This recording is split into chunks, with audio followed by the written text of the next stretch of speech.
Assalamualaikum warahmatullahi wabarakatuh. Alhamdulillah.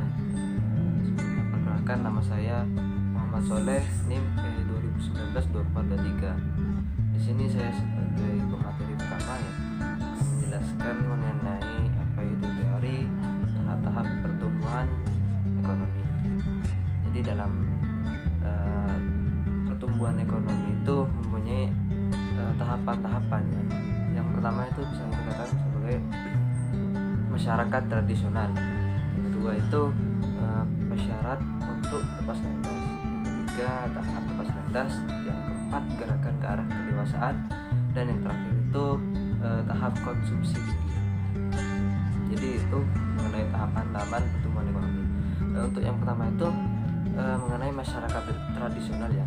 Jadi masyarakat tradisional ini adalah masyarakat yang strukturnya berkembang ya di dalam fungsi produksi yang terbatas, yang bisa didasarkan pada teknologi, ilmu, pengetahuan maupun sikap masyarakat seperti sebelum masa Newton. Jadi ini mengenai pengertian masyarakat tradisional. Untuk tahapan pertama dalam teori pertumbuhan ekonomi itu biasanya dikemukakan oleh penemu ya, Rostov, bisa dicari di Google. Jadi mengemukakan bahwasanya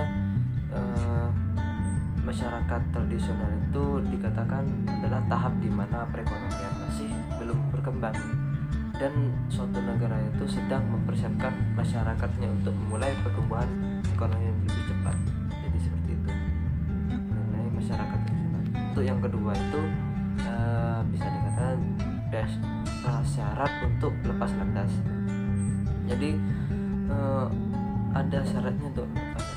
Jadi sebagai masa transisi di mana masyarakat itu telah mempersiapkan dirinya. Kok bisa dikatakan mempersiapkan dirinya ya? Karena masyarakat ini dipersiapkan untuk mencapai pertumbuhan yang mempunyai pertumbuhan yang kekuatan untuk terus berkembang. Jadi mengenai itu prasyarat untuk lepas landas. Nah, yang ketiga ini adalah tahap lepas landas. Jadi menurut pengertian tahap lepas landas ini dikatakan bahwasanya tahap berlangsungnya perubahan yang sangat drastis ya di dalam masyarakat. Jadi itu mengenai tahap lepas landas.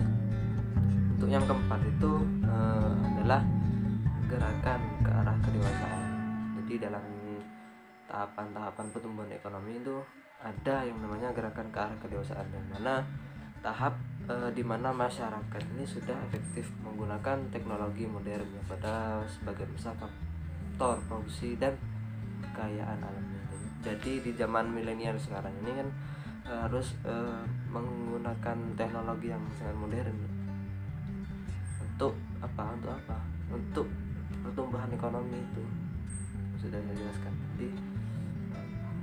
Jadi teknologi modern ini sangat penting, apalagi di zaman sekarang ya, sangat milenial sekarang. Itu digunakan sebagai pertumbuhan ekonomi juga yang sangat penting dalam kehidupan sekarang ini, dalam masyarakat juga.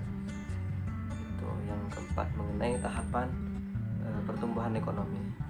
Jadi untuk yang kelima itu, yang terakhir adalah tahap konsumsi tinggi. Jadi bukan hanya masyarakat tradisional, tahap lepas landas maupun gerakan ke arah kedewasaan. Jadi ada yang namanya tahap konsumsi tinggi ya, yang mana tahap ini diperhatikan masyarakat lebih kepada masalah-masalah konsumsi dan kesejahteraan, dan bukan lagi kepada masalah produksi. Jadi di dalam masyarakat dulu itu masalah-masalah konsumsi itu dan kesejahteraannya itu lebih harus diperhatikan ya, karena di dalam berkeluarga maupun masyarakat itu memang konsumsi yang harus diperhatikan ya, karena itu bisa menyangkut pautkan kepada kesejahteraan masyarakatnya itu sendiri ya. mengenai tahap konsumsi tinggi. Jadi masalah yang besar itu adalah masalah konsumsi dan kesejahteraan. Itu yang memang harus diperhatikan dalam tahap konsumsi tinggi. Jadi itu 5 teori tahap-tahap pertumbuhan ekonomi. Jadi mungkin itu yang dapat saya jelaskan pada malam hari ini. Terima kasih. Apabila ada kata-kata yang kurang berkenan mohon dimaklumkan. Baik, assalamualaikum warahmatullahi wabarakatuh.